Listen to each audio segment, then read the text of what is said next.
Hi, boys and girls. For this activity, you are going to practice what you've learned about multiple meaning words.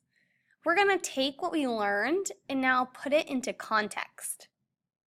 So the first thing that you're going to do is write your name on the top of your paper.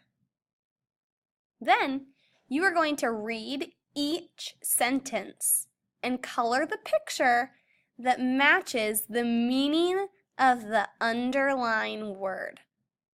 So let's look at number 1. I think you know these power words. So let's do our best to read it.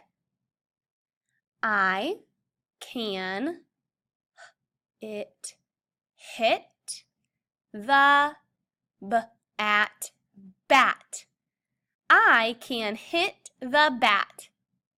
Now your job is to find which picture of the word bat matches this sentence. I can hit the bat. Do you think that's the animal bat? Or do you think it's the baseball bat? I think it's the baseball bat.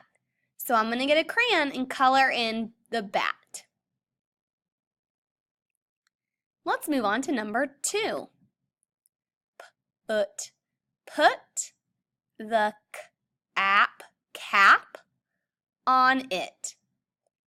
Put the cap on it. Do you think it means a cap like a baseball cap? Put the cap on it?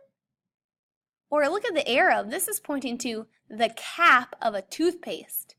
Do you need to put the cap on it, on the toothpaste? I think so. So I'm going to color in this picture.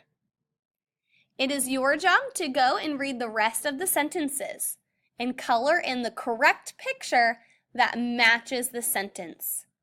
Have fun!